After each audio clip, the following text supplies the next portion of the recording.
This is The Bandwagon, a podcast about baseball and body doubles. I'm Hannah Keyser, a baseball writer at Yahoo Sports, joined as always by Zach Crizer, also a baseball writer at Yahoo Sports. Hello. Hello. Do you know the biggest thing in sports that people are bandwagoning right now? I saw a very famous sports person. Football thing? Yes. Use the word bandwagon on Instagram today. Made me think that we should talk about this. About college football? It made you think we should talk about college football, you and I. Well, no. Do you know what it is? Do you know what it is? I really, truly do not. You don't have any idea? You haven't heard about it? Yesterday, I told you, I guess your college football game was on a Sunday, and you were like, no, it wasn't. No. So that's where the knowledge base that I'm working with. I have no idea what you're talking about, genuinely. Okay, I'll tell you. Let's see if this helps. The main character in the thing that is being bandwagoned is a former baseball player. That doesn't help. Okay. Deion Sanders. Okay. Not a baseball player. You remember? He was a baseball player. He was a baseball player. Okay. Yes. Yeah, but yes. Okay. But is now football? So now he's the head football coach at Colorado. And basically Colorado last year, very bad football team. Okay. So also a bad baseball team. Changed all the players. Changed all the players. Brought in his son. Can you do that in college? Play quarterback. You basically can. He did it bigger than anyone else has, and it worked. They beat the team that played in the national title game, that lost the national title game. They beat them in week 1, which again, they won one game all of last year. So this was a very big deal. Now everyone's very excited. They were very fun to watch do that. And the reason I wanted to bring them up beyond the bandwagon and the Deion Sanders connection is they have a guy on their team named Travis Hunter who plays both ways. He's a two-way player. He plays wide receiver, he plays corner, and he kind of won them the game with this interception in this game against TCU. And he played like 114 plays in the game in the heat of Texas, which is a lot. A lot. Okay. And just to be clear, that's a lot. That's a lot. Okay. That's a lot of football plays. I mean, it sounds like a lot, but I just wasn't sure. So Travis Hunter is doing a little bit of football's Shohei Ohtani thing, and he's playing for a team that's better than it's supposed to be. And Deion Sanders joked that they were going to put an ice bath on the plane or a hot tub on the plane to keep him ready for the future. But baseball's Shohei Ohtani, things are not going as well. Okay. That was a really good transition. Mm-hmm. But what if I had things I wanted to say? You didn't know that. I didn't know. That's why I have questions. Well, my first, we don't need to spend too much time on this, but in baseball, there are a lot more two-way players in college than in professional baseball. Yep. Is that not true in football? It used to be sort of true, but no, there are really not many two-way players in. Because I just wanted to make the point that if people are listening and they're like, wow, that's crazy, you could listen to college, you could watch college baseball. I personally do not, but some people do. And that's closer to my interest than college football. And they have lots of two-way players. In fact, at this year's Futures game in Seattle, I talked to guys who were two-way players or through college or into the minors or through high school if they got drafted after high school. That's one thought. The other thought I have is, are we surprised that changing the players changed the outcome? Isn't that kind of the whole thing with baseball or football or any sport?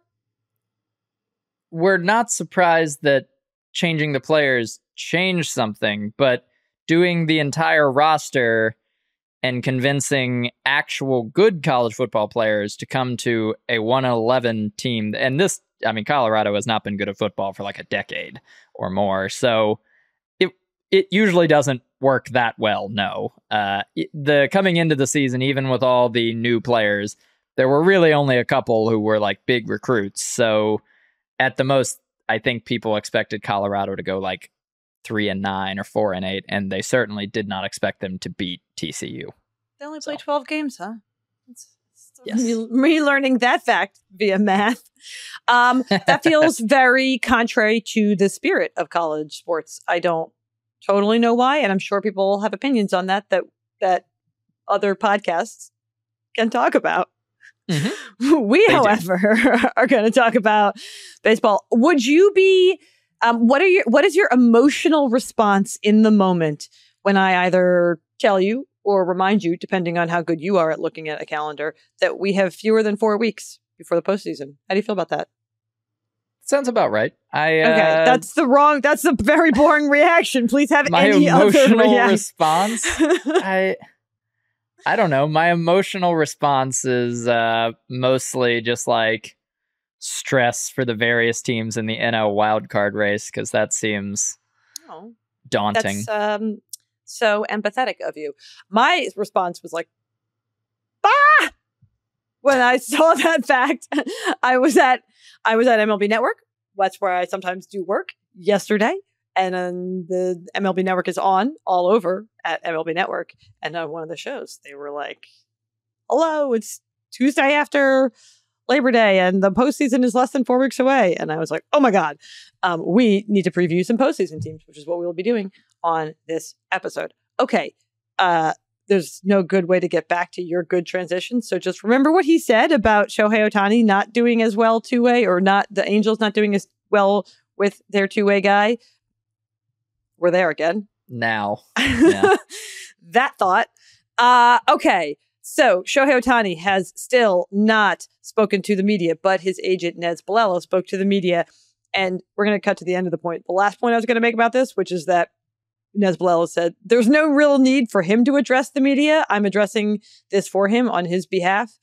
And to that, I would say, I feel like that's not your decision, but okay, fine. Like, I just thought that was weird that Shohei Ohtani's agent was like, there's no need for him to talk to the media. And I was like, well, if the media has questions for him, that's the need. But Nez Balelo did take a lot of questions about the elbow, the torn UCL that is not the same UCL as his previous torn UCL, even though it is in the same arm, the same elbow. It's a different part of the UCL and a different ligament. So the specific quote was Perry Manasian, the Angels GM. This is Nez Balelo speaking. Went on the record and said that we had a tear, and we do, but it's completely different than last time. Last time was way up top, the furthest area that you can get on top, and this one is about as low as you can get, so it's completely different.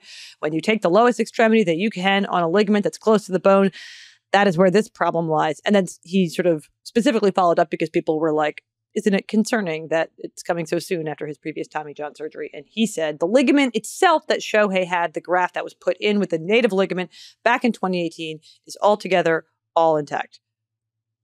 So mitigating the panic, and also explicitly attempting to mitigate the panic, to be clear. Like, he was like, what I am doing here is mitigating the panic. Please write that everything is okay. Did that mitigate your panic? I mean, no. It's clearly there. Look, he is not mitigating panic so much as he is mitigating the deficit between former millions of dollars and future millions of dollars that Ohtani lost by being injured. I mean, it's not nice or good that pitching and being hurt is going to cost him maybe $100 million in guaranteed money, possibly.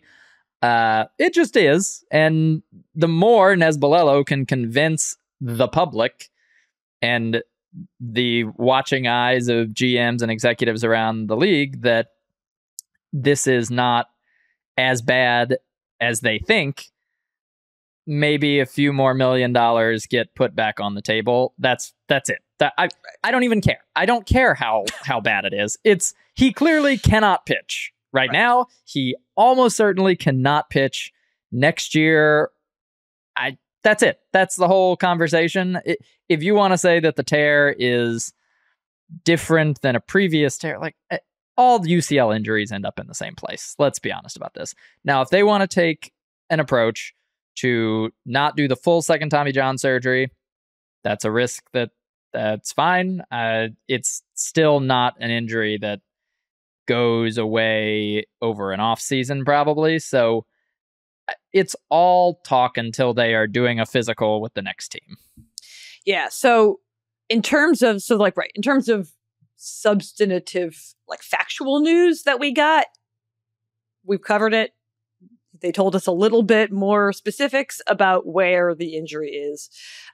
In terms of understanding what it is that Shohei Ohtani thinks and feels and aspires to and his hopes and dreams and all of that, Nesbalella said, I do know this. No matter what timetable we're doing this and when we get it done, Shohei is going to be in somebody's lineup next year, DHing when the bell rings, which we're all interpreting to mean opening day. Again, to channel or echo your sort of skepticism, that is not necessarily meaningful as a guarantee. Like, he could have a setback. He could like break his toe in spring training, completely unrelated to this. So there's no real value in guaranteeing that he'll be in the lineup on opening day next year. He could have a cold. Maybe he needs his wisdom teeth out. But they obviously at this point, the plan is for him to hit again as soon as possible, and they are anticipating an even faster return essentially than Bryce Harper, even though his surgery will be sooner because they won't be busy in October. That would still, I think, qualify as like an even faster return than what Bryce Harper had, which was the fastest ever. So that's one data point in terms of where Shohei Ohtani's head is at. And then the other is, he did say, I'm just telling you right now that Shohei, there's not a question in his mind that he's going to come back and he's going to continue to do both like we have the last few years and that all of you have really enjoyed, which factual statement on the end there. As to the rest of it, more just meaningful in its intention than in its practice. I do think that the concern that like this experiment is over and further that it is a failure because he did not do it longer, that feels significantly overblown to me. I have spoken to people who have been like, this is what we were saying all along. How long can he really do this? Is he better than Babe Ruth? And it's like, well, already, yes. So that seems overblown. And also, I would stake a significant percentage of future prediction points on like at some point Shohei Ohtani will pitch again. So we seem to be in a place of like, if you were to kind of like graph chart all of these points on a billboard, it's like yes to hitting next year, yes to pitching again eventually, no to pitching next year, no to Tommy John right now, and then try to like that triangulate them. I don't exactly know where that leaves you. He basically just came out and said that Ohtani's intentions haven't changed, and right. that, he didn't say anything that would change the understanding of the injury and what is required to fix the injury. He says it's not as whatever. He didn't say anything about Ohtani pitching next year, which is really the thing that we thought at the first, like as soon as this happened, it was like, okay, he can't pitch next year. He can probably hit. Maybe not on opening day, but early in the season is a realistic time frame for him to return from Tommy John as a hitter. Yes. Okay, so everything is the way we thought it was, and Shohei Ohtani would like as much money as possible, which is what we thought. Yes, just to reiterate. Again, this is Nesbalella speaking. The message I want you to share out there into the community, the industry, and the world is that we're going to be fine. Shohei's going to be fine. We're going to be fine. We're going to be fine. Is going to be fine. I know. I like that the we leads. It was like, oh, well, the world was not worried about you, sir. And then he's like, Shohei also fine, to be clear. So I want to ask you about the Ohtani not talking to the media. I want to ask about what you think the chief motivating emotion behind that decision is. And I've got a multiple choice. Is it A, general contemplativeness, B, some sort of sadness, humiliation blend over being hurt in the first place, feeling like this is an embarrassment to him? Is it C, rage? At us? You can not at the media, just at the situation. You could read it as at the situation, at the media, or at the Angels, whatever. Rage is the animate, or D, something else entirely. I'm going to go D, avoiding all nuisances that he can stand to avoid. I'm serious. I mean that both from the perspective of like, I think everyone would get out of work if they could. And that also even... I am sort of skeptical of he does two things, and so he is simply too busy to talk to you, especially now that he's not doing two things. However, I do think that it is a blanket, let me not do anything that I absolutely do not have to, which does seem in line with everything we know about Shohei Ohtani. Like, it is like his primary operating motivation seems to be like, I want to be as good as I possibly can be at both pitching and hitting, and then somebody tell me what it is that I need to do with the waking hours of my life to achieve that, and then what else is a necessity? Eating, probably, like getting your hair cut occasionally, and then like everything else, how many of the things can I get off my to-do list? Like, I bet he never goes to the post office. Yeah, so you think Shohei Ohtani like pays a guy to operate a very robust TaskRabbit account for him? Yes, exactly. Like, I think everything. This feels very like I was watching after that when they were in New York. I went to the last game, and then after the game, the weird thing about Shohei Ohtani not speaking is that because we cannot approach him, those of us who do not speak Japanese, he can be around and still not speak to people. And so he is frequently around. And what he is frequently doing, to his credit, is signing things. And like, he was at his locker post game in New York, and his translator Ippei came in, or his interpreter came in, and was like handing him things. And every time that the pen didn't work, he handed it back to Ippei, who like shook it and scribbled to see if it worked. And I was like, this is a man who's really streamlining his life. He's like, can I outsource shaking the pen when it stops working for a second? And I think that is in some ways like the generous, I mean that like both seriously and generously. Like, that is the generous interpretation of him talking to the media. The less generous interpretation is that he's just like, F you guys, I don't care about like my fans or the public or whatever. I think he does. Like, the generous interpretation is like, he just doesn't want to be bothered and doesn't want to have to think of answers that don't make him, to wrap in some of your other multiple choice. Like, I'm sure he does have some feelings of both frustration and rage and humiliation around the injury, and avoiding having to like bring those to the forefront of his consciousness is part of the streamlining his life so as to be as effective at the few things that's the thing. Everybody's like, wow, it's so impressive he does two things. And I'm like, but he doesn't do more than two things. He really does two things and two things only. Well, we have new evidence of one other thing he outsourced this week. Yes. And I've never encountered this before. Do you want to read the tweet? Okay, the sequence of events was yesterday. If you were on Twitter in the evening, you saw everyone in the Angels beat, but I saw Sam Blum of The Athletic first tweet. Today was Angels photo day, but Shohei Ohtani was unavailable for it. Put a pin in that, a lot of questions. So they used a body double and will presumably Photoshop him in. He being the body double, was taken through a back exit by Angels PR. Whoa, incredible. Absolutely fascinating. Opens up so many avenues of conversation, one of which is like field day for the conspiracy theorists. If a guy does two things in an unprecedented fashion, you should not introduce into the public narrative the possibility that they have someone on hand who looks just like him. Do they though? No, they do not, because the image of him came out, and this is not a visual medium. And so we're just going to have to say the awkward part out loud and say the man wearing a 17 Angels jersey is a white dude. So they got that part not like a wrong. Young white dude. They got that part wrong. Yeah. Originally, I was like, do they think all Asian men look the same? And then I was like, no, they do not. Nope. They don't. They think Shohei Ohtani looks like this old white guy. I think the only qualification for this guy, if I had to bet, I bet it was just the height. That's exactly what I was going to say.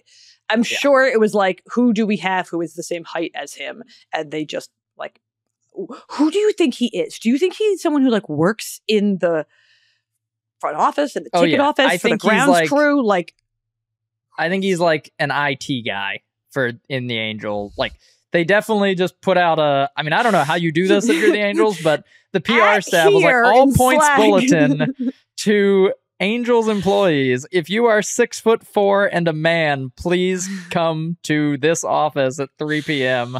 We have a thing we need you to do. Do you think then they lined them up and then they did like this and they put their hand visually over their faces and then they were like, which one of them would you most reasonably believe is the same body type? Because you could be 6'4" and be pretty obviously rail not thin. Shohei Ohtani from you the could neck down. Rail thin. You could be, a pear-shaped body. There's a lot of ways you could. So yeah, I think it was not so much about putting their hand over his face as just they looked at them, saw which one was the most Ohtani-like in body type, and said, "Okay, sir, please put on this 17 jersey and don't ask any questions."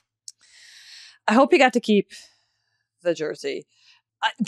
Why was he unavailable? Like, so he didn't play, right? Because he was no, scratched. He didn't play. Oblique issue. He had an oblique issue in batting practice. He never takes on-field batting practice, and he took on-field batting practice, and this is why he doesn't take on-field batting practice, I guess, because he suffered a not injury because they didn't put him on the IL, but a oblique issue. But that doesn't explain why he wasn't around. Where was he? Getting a fourth opinion about his elbow, maybe. I don't know.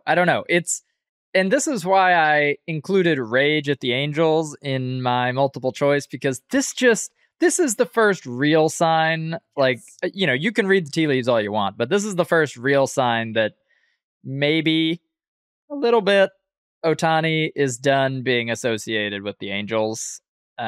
It cannot have been that hard to make himself available for this photo. Oh, yeah. I don't know what he was doing, but could have been there probably. Because, I think that is the correct interpretation, and so I'm not going to say that my interpretation was the correct one, because that actually makes a lot more sense.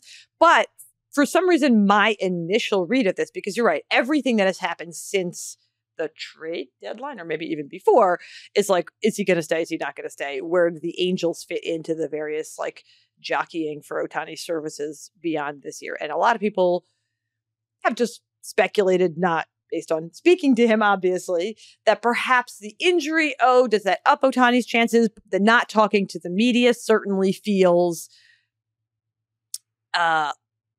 that they are catering to him in a way that indicates they at least think they still have a chance. And I interpreted this initially as that.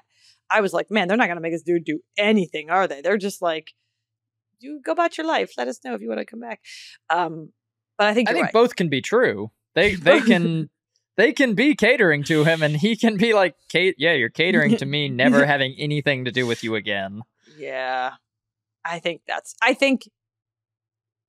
the ultimate takeaway from this bizarre situation is he doesn't seem that invested in being in the Angels class photo from 2023. So do with that information what you will. He does not want to be associated with this particular Angels team. All right. Now we're going to talk about Dodgers pitcher Julio Urías, who was arrested over the weekend.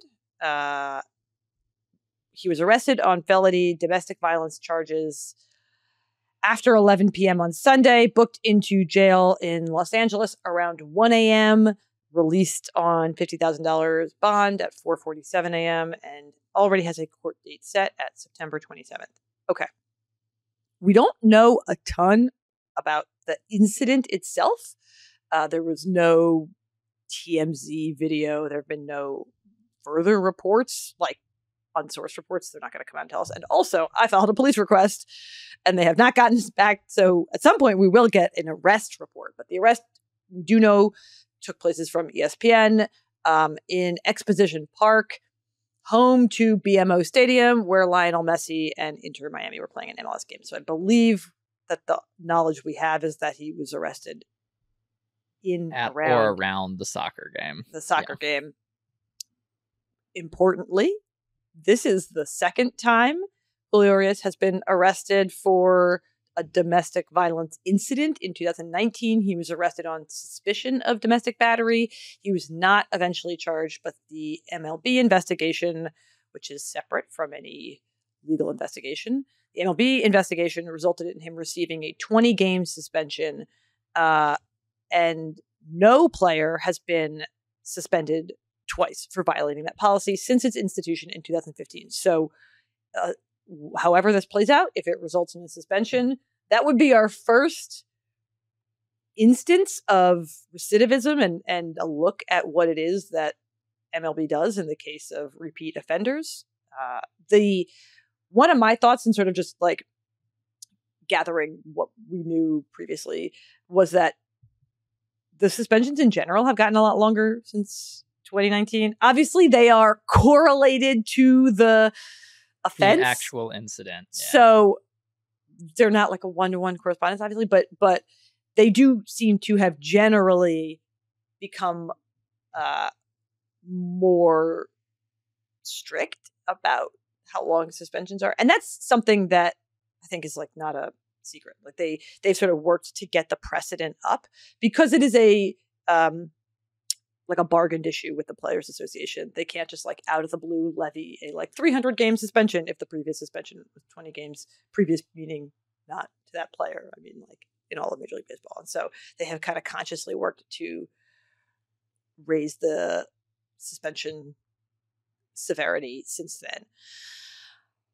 We don't know a ton right now.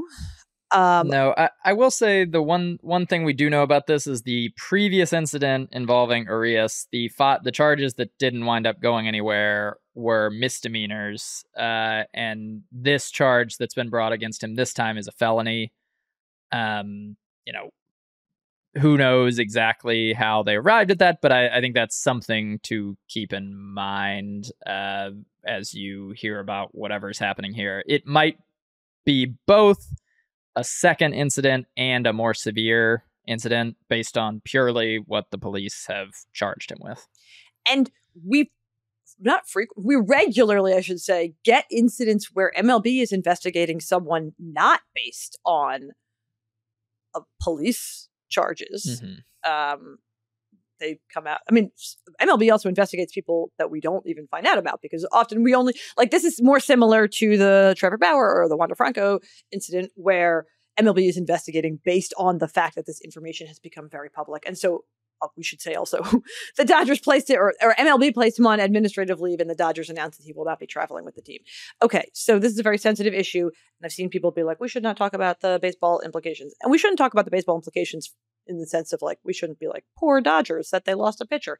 It is, however, genuinely interesting to me, at least, the specifics of this circumstance, the fact that it is a repeat offender and we don't know how that will play out, the fact that he is going to be a free agent, the fact that there is a court date that is very close to the end of the regular season, all of which kind of amounts to a situation where, like, will he ever pitch for the Dodgers again? That seems unlikely. He's not going to come off administrative leave before his court date in September 27th. The police are not going to finish whatever they're investigating. There's not going to be like a conclusion to the legal aspects of this before then. MLB tends to not finish their investigation, at least, until after all the legal stuff has wrapped up. So that would come after that. He will be a free agent likely before we get any resolution either on a legal front or from Major League Baseball. Unless this is like, unless everything is overturned and there are no charges and MLB finds nothing and whatever, he's likely looking at a pretty long suspension. And how that affects, does he ever pitch again for Major League Baseball? What would that mean from a free agent perspective? All of that I find to be interesting and relevant, if not the most important part of this incident.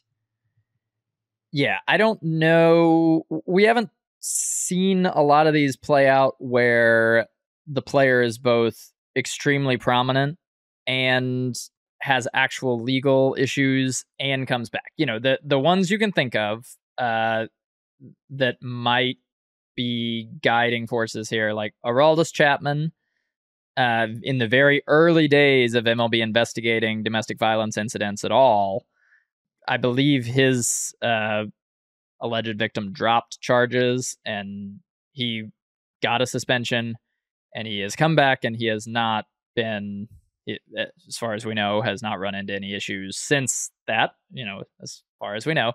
And that feels like basically the peak of what Urias could hope for, is to serve his suspension, not have too many legal issues, and return to his career. But then we have a lot of guys who, Trevor Bauer, suspended for a very long time, did not find takers when he was off his suspension, ends up in Japan.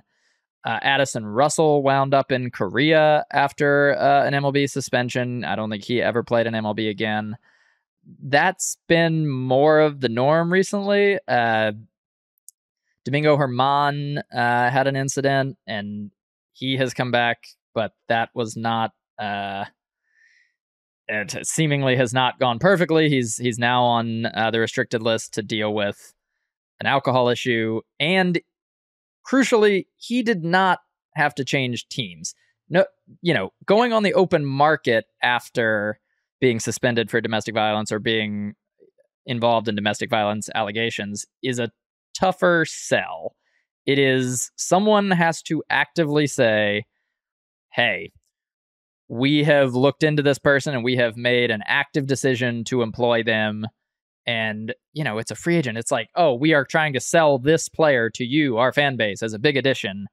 And we don't know anything about this incident yet, but after whatever comes out that led to felony domestic violence charges, it's not going to be a good message to your fans, probably. Yes, that's the only, right. So that is, we don't have to spend too much time on this, especially because we're working with so little information. Again, having a court date does not imply that he is guilty, and neither does an MLB suspension, for that matter. Neither is being placed on administrative leave. But right, I genuinely think we should not necessarily be like, oh, that's bad, we can't ever think about it or talk about it or acknowledge it again, because it would be genuinely remarkable if a 27-year-old newly free agent front of the rotation starter never plays in Major League Baseball again because of their issues off the field.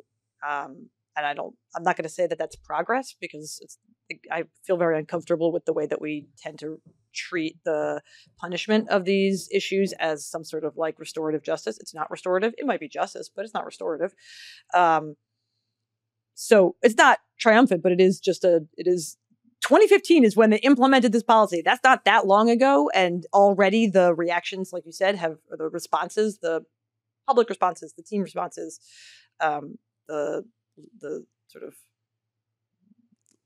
MLB legal responses, the MLB suspensions have changed. It's an evolution and an ongoing one. Okay.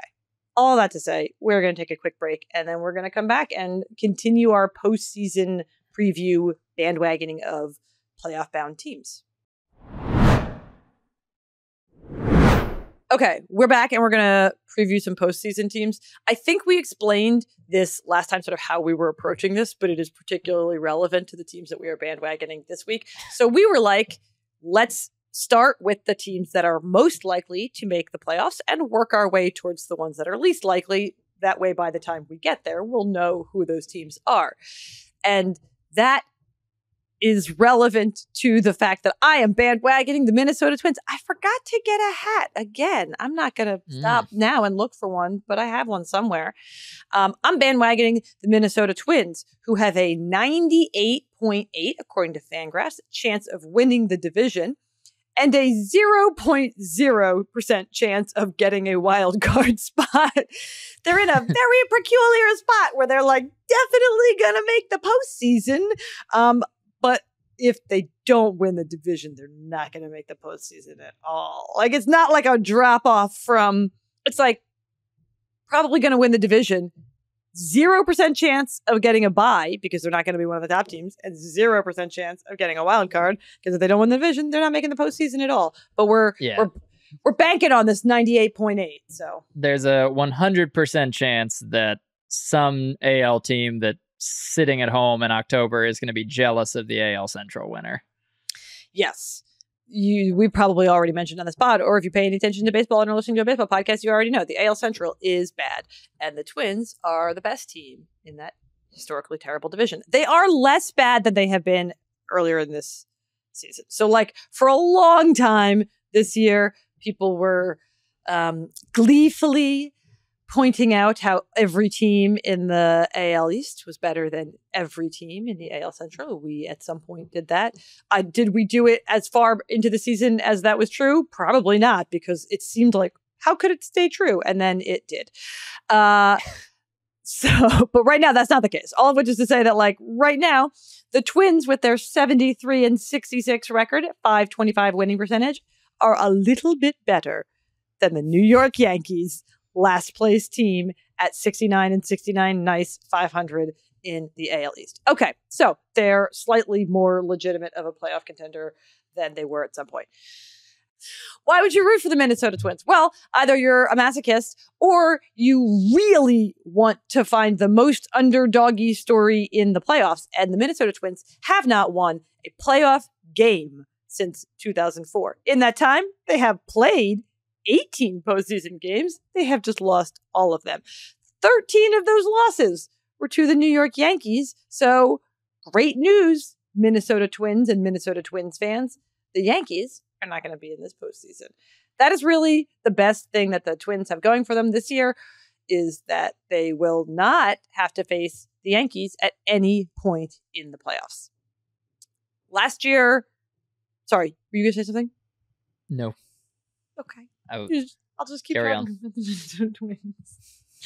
We have definitely referenced this multiple times on the podcast, but I found the Minnesota Twins very charming in the past because I found their kind of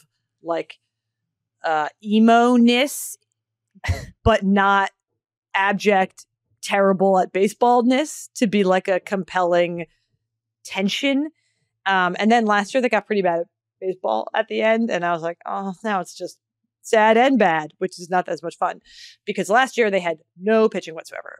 Last year they were 19th in FIP as a entire pitching staff. This year they are 5th, and their starting pitching this year is 2nd in all of Major League Baseball in FIP. That's very good. Their pitching has been excellent. Their pitching has been not as good in the second half. We'll talk about that in a second. But the pitching is a strength, which is pretty cool. They have a lot of really good pitchers.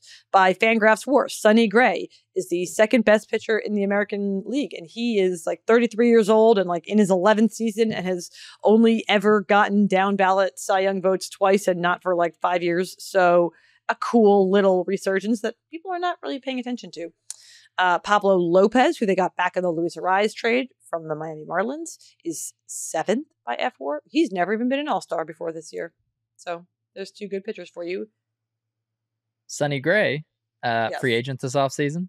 So people are going to be paying attention. To the tune of exactly the Chris Bassett deal. If I can get odds somewhere on him getting exactly the Chris Bassett deal, I'll do that. What was the Chris Bassett deal, or do you not have that handy? We don't have to talk about it if you don't. I think it's 3 years, $63 million-ish. He seems more fun than Chris Bassett to have around, which is not necessarily a knock on Chris Bassett if you're listening. Chris Bassett, Chris Bassett. He's just a very intense dude, and Sonny Gray is a very charming kind of tells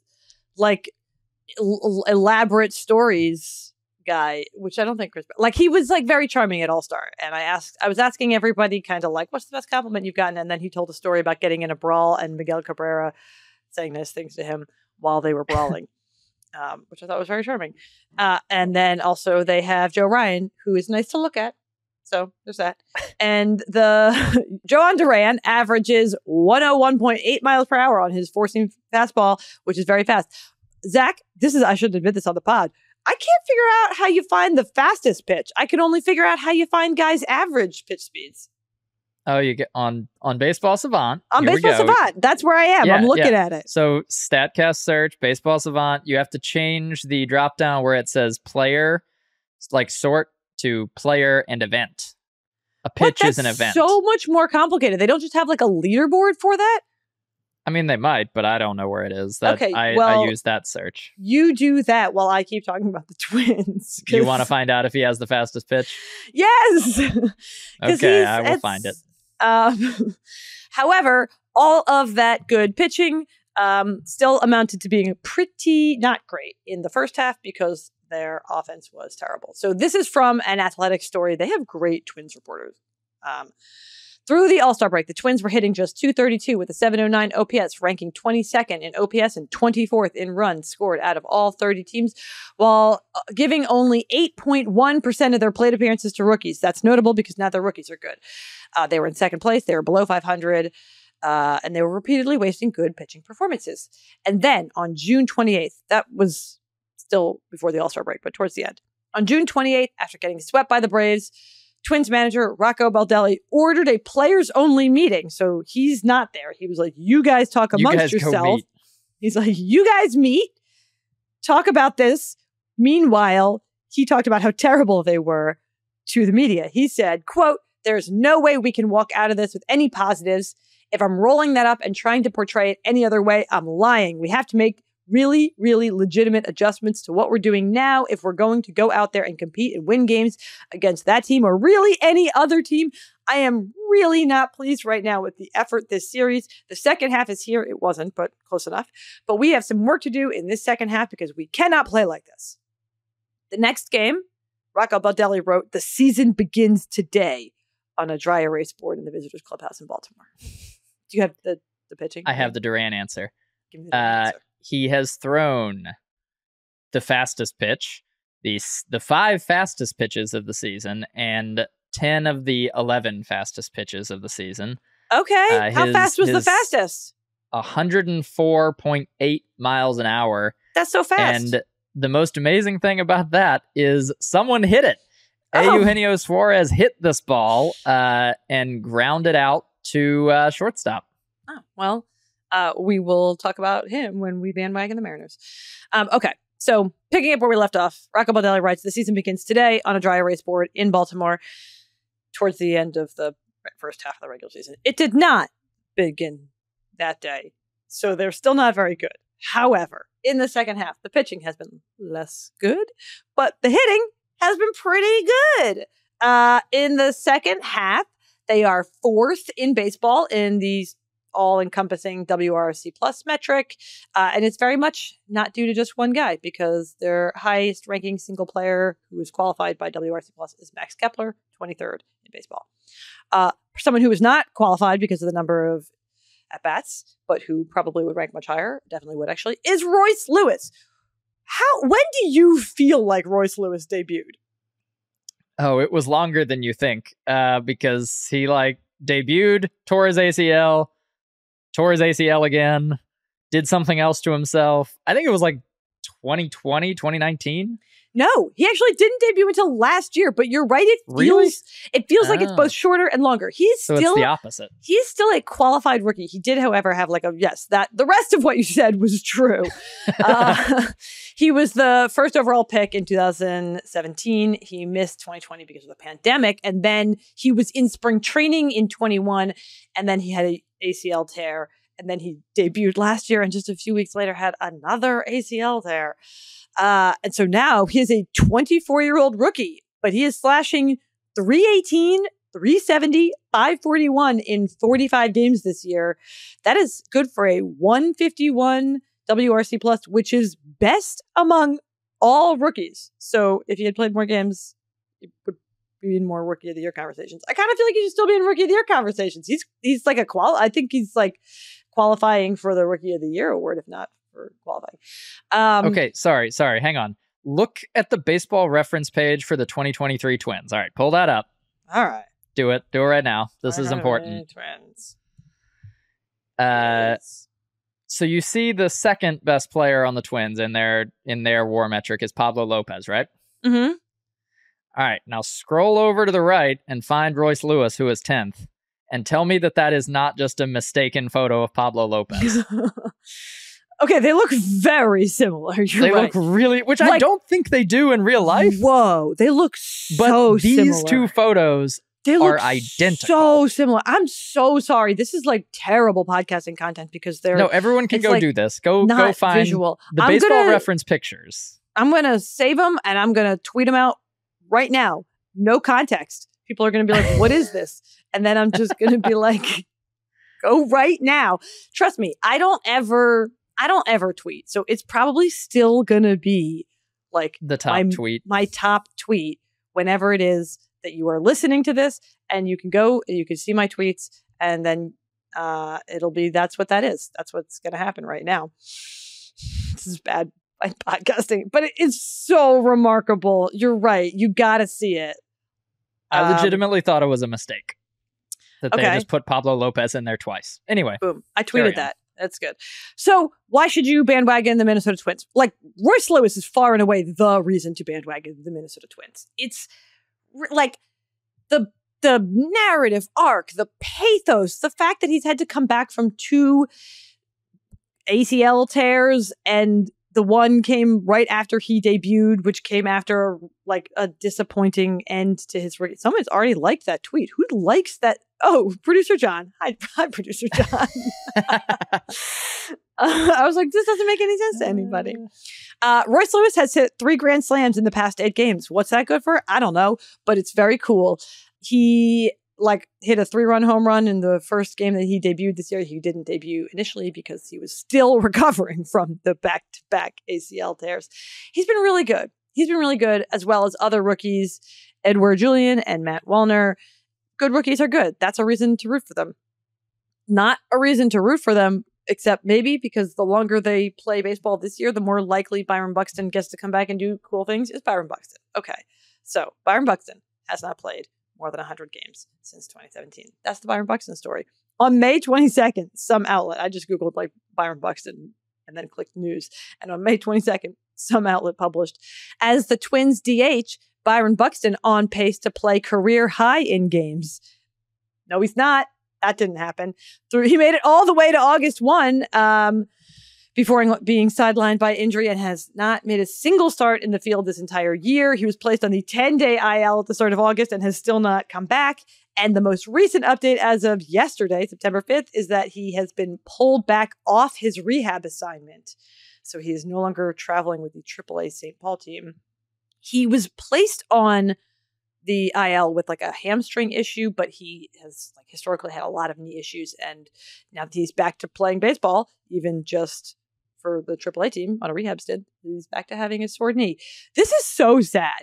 It is so disappointing that he has not played a single game in the field, which is part of the incredibleness of Byron Buxton, and still has not stayed healthy. And in addition to not staying healthy, while not playing in the field, he has been a terrible DH. He's slashing 207, 294, 438. I think he's talked about the fact that he's struggling to kind of get into the DH rhythm. So why would you root for the Minnesota Twins? Well, because they said that they might have him play center field if he can come back.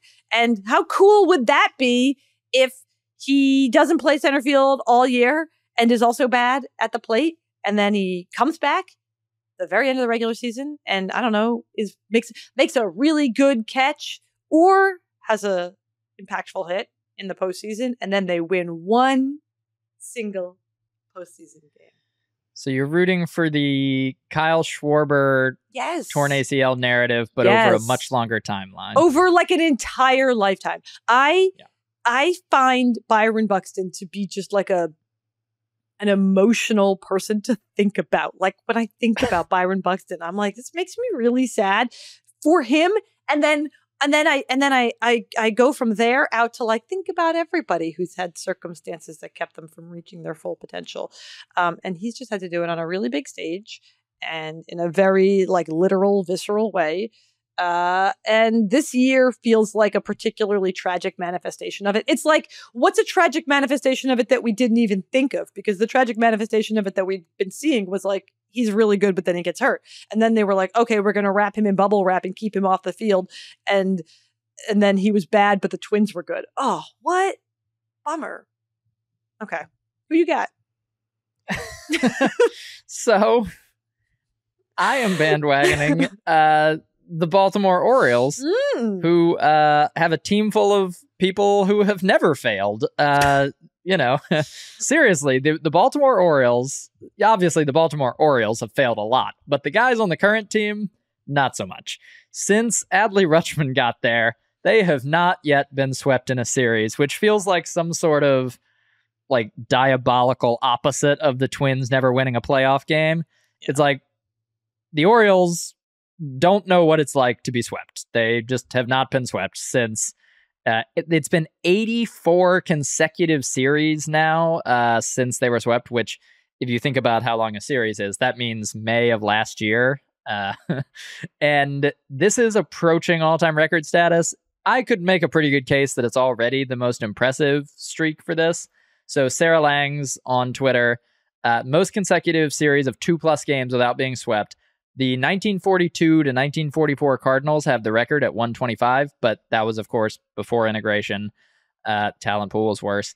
The 1903 to 1905 Giants, which is pretty much just a different sport, went 106 games series without being swept. And then it's the Orioles. Now, the Orioles, by beating the Angels in a game earlier this week, passed the 1922 to 1924 Yankees at 83 series. So I think this is already the most impressive streak of like never really falling on hard times for even a whole series. So that's what you're working with here. And most of why the Orioles have been good over the past year, and certainly this year, comes down to all of their young hitters are here and good at the same time. I mean, not all of them are here because they keep producing new ones, but a lot of the players on their team are good young hitters. And we've especially seen Gunnar Henderson and Adley Rutschman step up and take command of this team. Henderson had a rough April and pretty much has been awesome since then. Since the All-Star break, he has been their second best hitter, actually, because Ryan Mountcastle is on a tear. He's not quite as young as these other guys, but he's hitting .355 in the second half with 7 homers and has especially terrorized the Toronto Blue Jays. Sorry, Toronto Blue Jays, but he pretty much won a series against them by himself by getting a hit like every time. So that's their core. They're also promoting top prospect in baseball, Jackson Holliday, number 1 overall draft pick last season, to AAA now, which raises the specter that he might be promoted either at the very end of the season for the playoffs. It's, I don't think that's very likely. It's just giving you the chance that maybe they're going to bring him all the way up. The pause you put between promoting Jackson Holliday and then you were like, let me put another clause in here before I clarify that I mean to AAA. In that time, my brain was just like, I didn't know that fact. Should I have known that fact? Did I read that somewhere? I don't think I saw that anywhere. And then you were like, to AAA. And I was like, okay, good. Yeah. How young is Jackson Holliday? Jackson Holliday is so young, he can't really check into a hotel by himself. When he got to Norfolk, because they promoted him to AAA, the hotel did not believe that he was old enough to check into the hotel by himself. He's 19 or 20. He can check into the hotel, but he looks very baby-faced. A fact that you remarked upon. You know what he looks like? Game. I saw him as a view. He looks like the dauphin of a French monarchy that's about to be like overthrown in a coup. He looks like a little tiny aristocrat who's never had to do a hard day's work in his life. He looks like someone who like eats foie gras for breakfast. Just giving strong dauphin vibes. The one thing he does have in common with a dauphin is that he is from baseball royalty. His dad is Matt Holliday of the Cardinals and the Rockies, an amazing hitter who appears to be an also amazing coach, since his other son, who's younger than Jackson, is apparently also going to be a top prospect. So whatever Matt Holliday was teaching his kids about hitting has worked out great.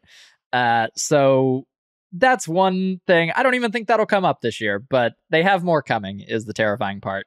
The other thing I'll say about the Orioles is that they appear to have found a playoff rotation, or most of one, without necessarily going outside the organization for it. They tried to go outside the organization and got Jack Flaherty, but he has not been good at all, really. He has a 6.66 ERA, which is even worse than it sounds, since the All-Star break, and their internal options have been much better. So since, again, the All-Star break, Dean Kramer, Kyle Bradish, Grayson Rodriguez all have ERAs under 2.86. And all of them have done some tweaking. Grayson Rodriguez was a tippy-top prospect when he came up to the Orioles this April, and he really struggled at first. He got hit hard. His fastball in particular got crushed. And all of these guys have made adjustments as the season has gone on to refine which pitches they're using in which scenarios.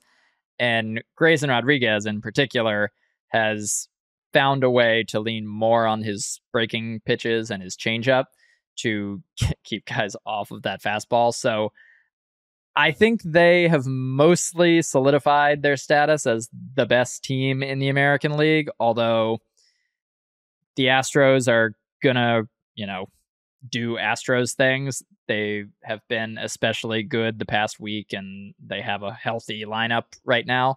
So I would watch out for that, but the Orioles are going to be formidable. Camden Yards in Baltimore has not seen a playoff series in a very long time, and I would expect that this team will be super fun to watch since almost none of their guys have been to the playoffs, almost none of their guys know what it's like in the playoffs, and almost none of them know what it's like to lose. So they really have nothing to stop them from being very fun and very like child running through a meadow who's actually an Olympic sprinter type vibes. And I expect to see that in Baltimore. Probably not till the ALDS, because they're definitely going to win a bye as long as they hold on to the AL East. Okay.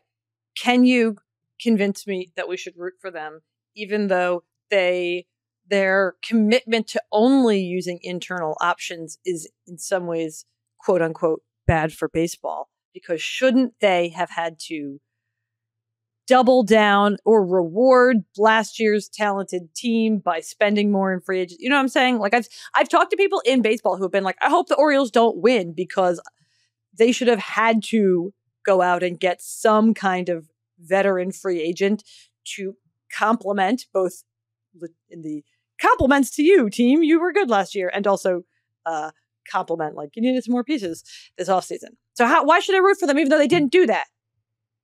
Okay, I agree that they should add to this team and they should go get some more external options. They did go get external options, but they were very minor. The Kyle Gibson, who might end up being their fourth starter, for the record, but they did some things, but they did not do a lot of very expensive, splashy things, and I understand the frustration with that, especially in conjunction with owner John Angelos being very bad at talking in a way that makes you like him. And so that's all good, and I do hope they go out and add stuff after this year, but I would point out that we're judging them very quickly. Last year, the Orioles didn't make the playoffs. They showed signs of being good, and that was very positive, and I think everyone saw the progression of talent coming up. But if you remember Mike Elias, the GM, he came from the Astros, and the Astros, when they had pretty much the same scenario, they showed flashes of being good in 2015, and they made it to the playoffs, and everyone's like, they're here. And then the next year, they were not good at all. They were not good. They did not make the playoffs. They took a step back, which is often what happens with player development. It's just not linear. You cannot count on, I don't think anyone could have really counted on Adley Rutschman to just continue being a polished, perfect player from the moment he got here. He has been, but you couldn't have counted on that. And I don't really fault them for waiting to see a little bit more before, trying to throw all their money at veterans whose windows are different. They're more immediate than the young guys. If the young guys were not ready, that could have gone south. Now they should add externally, and I do think they could have done more at the trade deadline than Jack Flaherty. I was hoping they'd do more at the trade deadline than Jack Flaherty, but in the meantime, you can ignore John Angelos and ownership and just root for the guys on the field who are very young and think it's very fun to squirt each other with water. Okay, that's good. You reminded me that I should probably mention Carlos Correa and talking about the Twins. Carlos Correa, he's there. He's having a very bad year. And he says it's because he has plantar fasciitis. I said that like I disbelieve him. It's probably because he has plantar fasciitis. I just mean that like he's been very like, I wouldn't even be playing except for that it's my first year of a big contract and I want to prove. But I will just say that's maybe a reason to root for them in the postseason because this is like kind of your point about like there should be villains. He's played a lot of postseason games. His next postseason game, Carlos Correa, that is, will be his 80th postseason game in his career. And he's pretty good in the postseason, first of all. And also he's really good at trolling people in the postseason. So the Twins need to be decent so he can do that. All right. That's all we got for you this week. Thank you to producer John for making this podcast look great, sound great, and for liking my tweet. Make sure you are following both of us on, well, I guess it wasn't a tweet that he liked. It's a post. Is that what we're saying? X-post and X-post. Okay, it was an X-post where you can... X-post facto. Make sure you're, if not following us, at least take the time to search for that tweet. And Zach retweeted it, re-X'd it, re-posted it. So you can see how much Pablo Lopez and Royce Lewis look alike, at least in their official headshots. And if you've made it this far, subscribe to the podcast, the YouTube channel, leave us a 5-star review, tell a friend, and we'll be back next week with another playoff preview episode of the Bandwagon, whatever the next two most likely teams are to be in the postseason.